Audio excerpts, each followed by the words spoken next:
मंच में उपस्थित हमारे नेता कांग्रेस वीरेंद्र जी, पार्टी पोलिट ब्यूरो के मेंबर हैं, केंद्रीय कमेटी के सदस्य हैं और हमारे दरभंगा जिला सचिव बैजनाथ जी और आप तमाम साथी, बहुत लोग नाम मैं नहीं जानता हूं, आपको संबोधित करते हुए मुझे खुशी हो रही है। बहुत बहुत धन्यवाद, शुक्रिया। आपको मालूम है कि नीतीश कुमार की जो सरकार आई थी सबसे पहले 2005 में, उन्होंने बंगाल की तर्ज पर जो हमारी पार्टी का एक लंबा 50 साल तक की जो मांग है, कम्युनिस्ट पार्टियों की, सीपीआई की, सीपीएम की, हमारा भाकपा माले की, कि भूमि सुधार का मुद्दा प्रमुख मुद्दा होना चाहिए। और नीतीश कुमार जी जब आए तो उन्होंने लोगों को खुश करने के लिए, गुमराह करने के लिए कृष्ण बंदोपाध्याय ने पश्चिम बंगाल में भूमि सुधार लागू किया। ज्योति बसु के नेतृत्व में कम्युनिस्ट पार्टियों की सरकार के नेतृत्व में उनको यहाँ बुलाया और भूमि सुधार आयोग का गठन किया। उस भूमि सुधार आयोग ने ये रिपोर्ट दी, बिहार में करीब करीब 21 लाख एकड़ से ज्यादा जमीन सरप्लस एक्ट की जमीन है, गैर मौजूदा आम की जमीन है, लाल कार्ड धारियों की जमीन है, गुलाम जमीन है। इन जमीनों को भूमिहीन किसानों के बीच 1 एकड़ खेती करने के लिए और आवासीय व्यवस्था करने के लिए 10-20 जमीन दिया जा सकता है, दिया जाना चाहिए। आज उसका क्या हाल होगा? भूमि सुधार आयोग की सिफारिश को ठंडे बस्ते में डाल दिया गया और दुर्भाग्य है कि नीतीश कुमार के इन्हीं भूमि सुधार आयोग की सिफारिश के मद्देनजर हमारी कम्युनिस्ट पार्टी के बहुत से साथी भटकने लगे। अरे वहां दिया तो नीतीश कुमार कर देंगे ना, हम लोग को ये सब आंदोलन करने की क्या जरूरत है? इधर भी हुआ होगा ये सारी बातें। भूपेंद्र झा की सरजमीन है, ये कम्युनिस्टों की सरजमीन है। बड़ी बड़ी समझों के विरोध में लड़ाई की हमारी उपलब्धि है और आज उसको ठंडे बस्ते में डाल दिया गया। और जो आज का मुद्दा है रोजगार, बेरोजगारी, महंगाई, इन मुद्दों को दरकिनार करने के लिए आपका ध्यान भटक जाए। विकास, ये तथाकथित विकास पटना के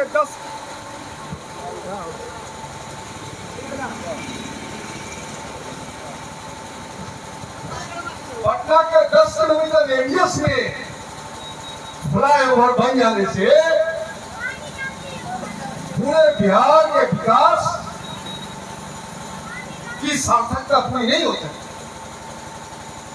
हमारे साथी बोल रहे थे पुल टूटिया, आप क्या बात करते हैं? 2017 में जो पुल टूटे आज तक वो पुल नहीं बने। ये आपके आंखों में धूल झोंक रहे, इन्हीं का मुद्दा था।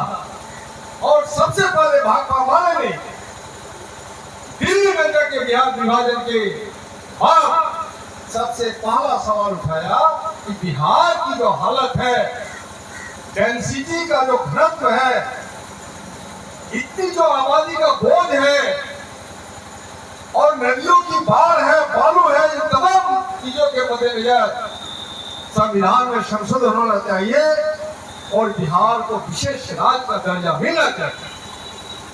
और इस बिहार को विशेष राज्य का दर्जा का मुद्दा नीतीश कुमार जी ने भी लपक लिया। फिर हमारे लोग बांटने लगे, अब तो नीतीश कुमार जी की सरकार आ गई है, विशेष राज्य का दर्जा मिलेगा। विशेष राज्य का दर्जा देगा और केंद्रीय सरकार विशेष राज्य का दर्जा देती है। उस वक्त कांग्रेस की सरकार थी, कांग्रेस ने नहीं दिया। हमारी जो उदासीनता है, हमारी बदहाली का कारण कुछ हम भी हैं। हम बिहारी तो दम भरते हैं, एक बिहारी 100 पर भारी, लेकिन कोई आपका मजाक भी उड़ाता है, एक बिहारी 100 बीमारी, कोई ये भी मजाक उड़ाता है। तो हम 100 पर भारी कहां हो रहे हैं दोस्तों?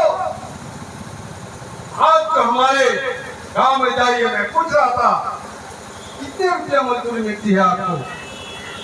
वहां पे 200 रुपया मजदूरी मुश्किल से मिलती है, और प्रतिदिन मजदूरी मिलने की बात एक सपना हो गया।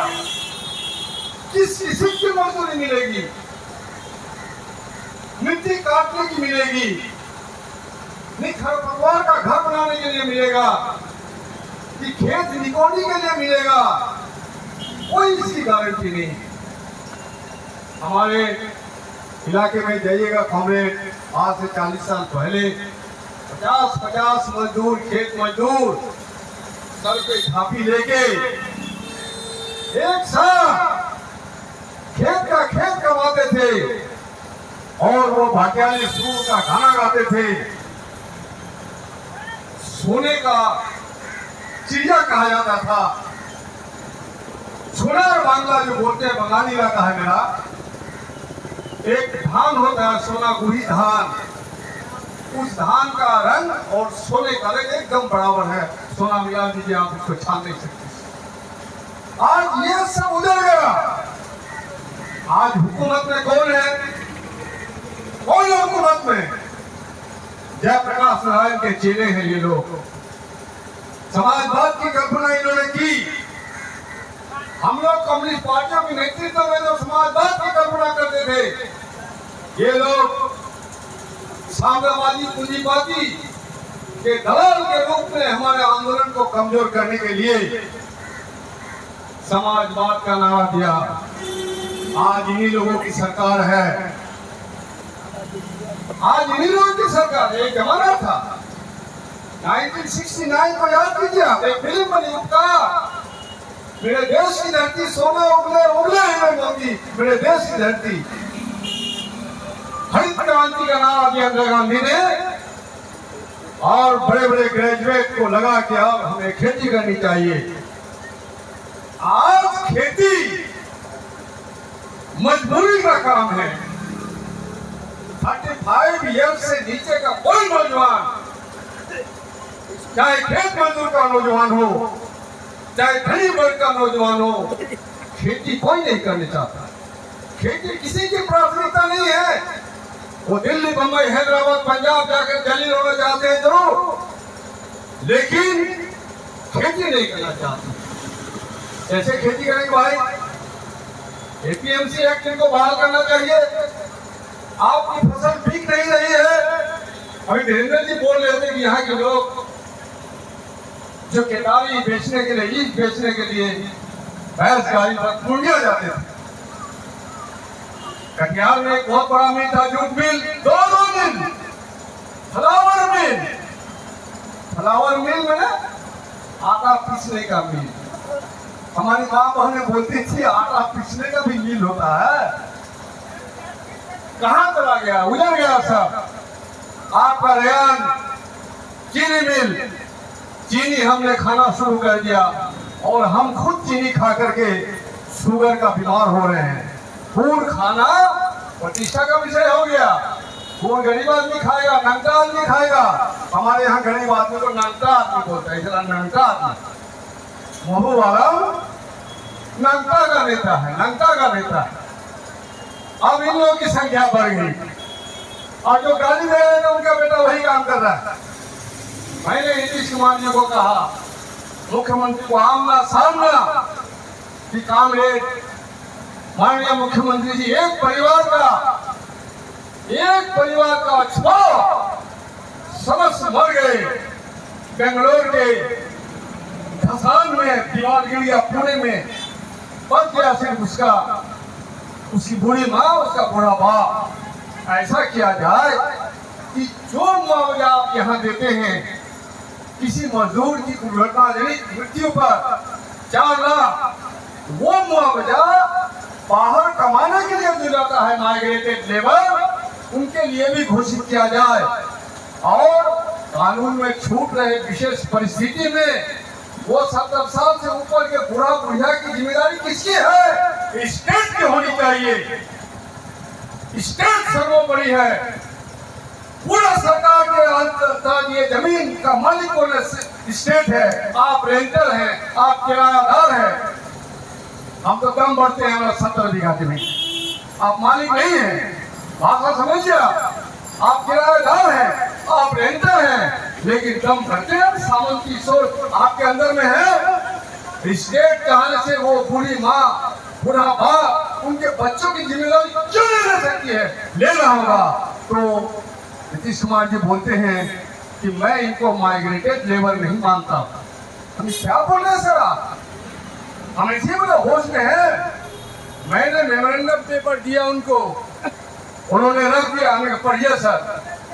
नहीं सर पढ़िए, ये गरीब आदमी की बात है। तो सकपट आ गया कि नहीं मैं पढ़ूंगा, मैं सर पढ़ लीजिए, उसके बाद जो करना है। मैं इन लोगों को माइग्रेटेड लेबर नहीं मानता हूँ। हमसे क्या बात करते हैं? तो इच्छा से जाते हैं लोग, इच्छा से नहीं जाते सर, बाध्यता में जाते हैं। और सामंतों के लड़के भी जाते हैं, वो भी बाध्यता में जाते हैं, इच्छा से नहीं जाते हैं। क्योंकि यहाँ वो काम नहीं करना चाहते, यहाँ उनका काम नहीं है, इसलिए दिल्ली बॉम्बे में जाके वही काम करते हैं तो गरीब आदमी का लड़का करता है। लेकिन यहाँ ईंट ढोने का काम वो नहीं करना चाहता है। आखिरी प्रतिष्ठा को छुपाने की नाकाम कोशिश कर रहा हो। इच्छा से कोई नहीं आता।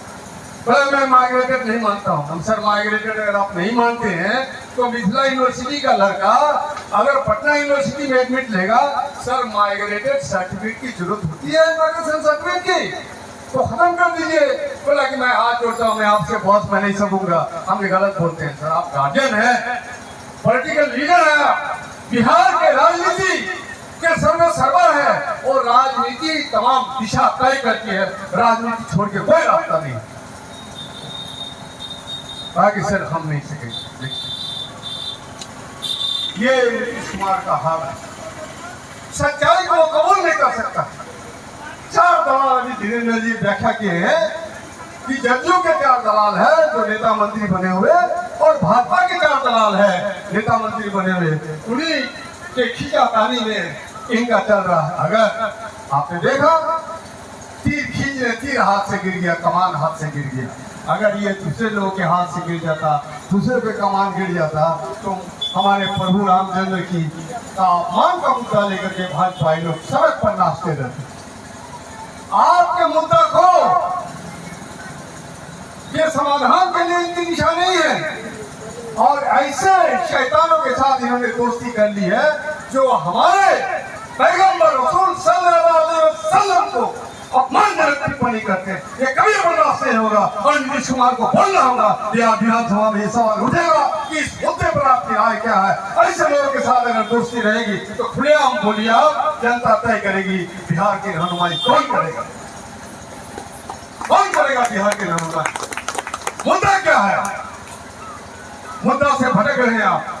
क्यों नहीं? चीनी ज्यादा खाते हैं लोग, गुड़ छोड़ दिया, खाने वाले की संख्या बढ़ गई, ईख उत्पादन होता है, तो हमारा रेयान चीनी मिल का जीर्णोद्धार पुनरुद्धार क्यों नहीं हो सकता है?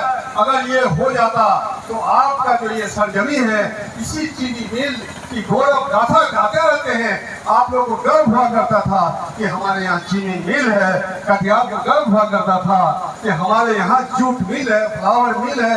ये क्या हो गया दोस्तों हमारे मुल्क को और हमारे प्रदेश को?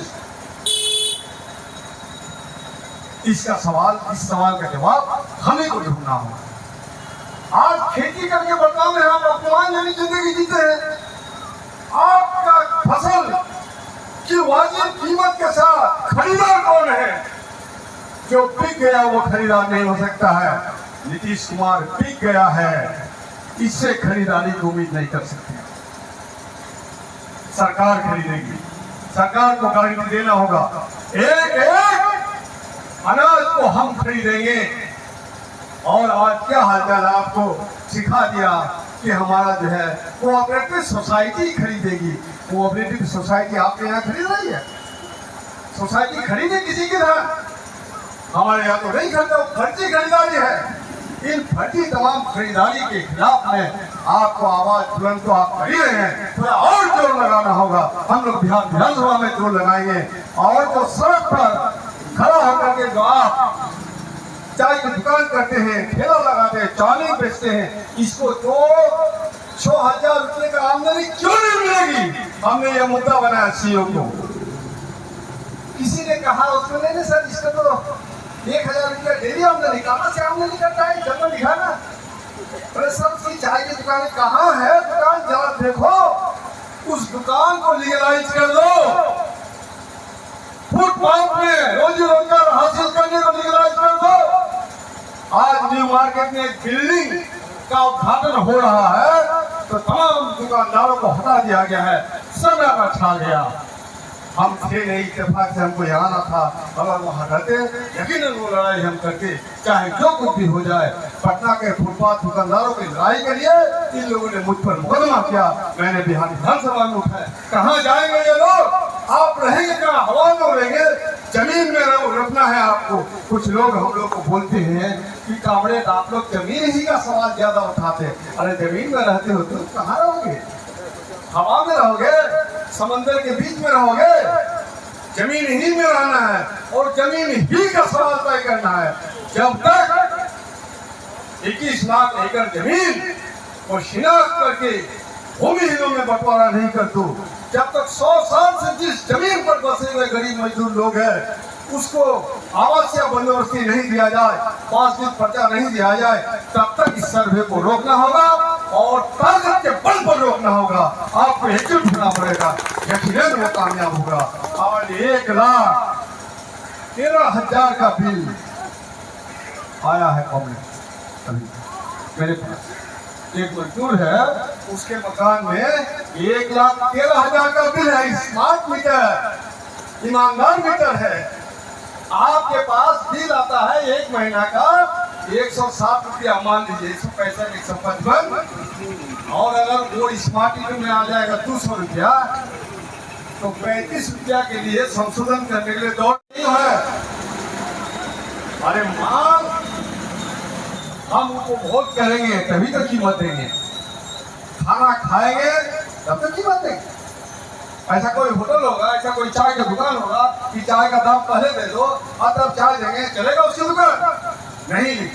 ये तमाम जो है मल्टीनेशनल कंपनी के साथ साजिश करके ये इसका जो संजीव हंस था, संजीव हंस ने स्मार्ट मीटर लगाने वाली कंपनी से घूस लिया है, उसे लीगलाइज कर लिया है। आज संजीव हंस द्वारा जारी किया आदेश, संजीव हंस आज नहीं है, वो मुकदमा झेल रहे हैं, उसे प्रधान सचिव से हटा दिया गया है। तो जब वो हट गया तो उसका तमाम आदेश को हटा दिया जाना चाहिए। इस सवाल को भी बिहार विधानसभा में हम लोग रखेंगे। कहाँ गया संजीव हंस? मुख्यमंत्री जी जवाब दीजिए, उसको हटाया आपने क्यों? इन तमाम सवालों का जवाब बिहार विधानसभा में उठेगा। जोरदार ढंग से उठा रहे कॉमरेड हम लोग। और इसके भेंडर फुटपाथ दुकानदारों के लिए मुझ पर एक मुकदमा हुआ और यहाँ भी नहीं हुआ, बारसे में हुआ, कोई गम नहीं। किस हद से कोई बम न गया, वो शान सलामत रहती है। ये जान को हानि जानी है, इस जान की कोई बात नहीं। फिलिस्तीन के सवाल पर नीतीश कुमार को बोलना होगा। क्या है मुद्दा आपका? आप एक पार्टी है, ऑल इंडिया पार्टी बोलते हैं, जदयू। ऑल इंडिया पार्टी का मतलब है विदेश नीति क्या है नरेंद्र मोदी की? तुमने किस किस्म की दोस्ती बना के रखा है? तुमने टिकट किया कि नहीं किया? पैलेस्टाइन के सवाल पर आपकी नीति क्या है, ये जाहिर करना होगा। जब तक जाहिर नहीं करेगा दोस्तों, विधानसभा को चलने नहीं दिया जाएगा। और हम चाहते हैं विधानसभा चले, हमारा मुद्दा उठे। रेन जो चीनी मिल इसका मुद्दा उठेगा, कटिहार का मुद्दा उठेगा और तमाम बिहार का मुद्दा उठा के हम उम्मीद बहुत ज्यादा नहीं करते सरकार से। हम आपसे उम्मीद करते हैं, आपको झकझोरना चाहते हैं। वो 77 और 74 का आंदोलन वो आजादी से पहले का आंदोलन आज उससे ज्यादा माहौल खराब हो गया। अगर आप नफरत की भाषा बोलिए तो आप देशभक्त हैं, मोहब्बत की भाषा बोलिए तो आपके देशभक्ति पर शक और शुबा हो जाएगा। ये सवाल आज हो गया देश में और यकीनन बिहार इसकी रहनुमाई करेगा और इसकी रहनुमाई के लिए जो भाकपा माले है और तमाम वामपंथी पार्टियां हैं, इसके नेतृत्व में बिहार को बचाने के लिए, बिहार के विकास की गति को अग्रगति देने के लिए और तमाम सांप्रदायिक सौहार्द को बरकरार रखने के लिए बिहार एक बार फिर तैयार है। फिर कुर्बानी दी जाएगी, फिर 74 से बड़ा आंदोलन होगा, ये हम उम्मीद करते हैं। इन्हीं उम्मीद के साथ हमारा जो बदलो बिहार न्याय यात्रा शुरू हो रहा है, उस न्याय यात्रा में आज हम शामिल होंगे। आप लोग भी बहुत बहुत शुक्रिया, धन्यवाद। जिंदाबाद।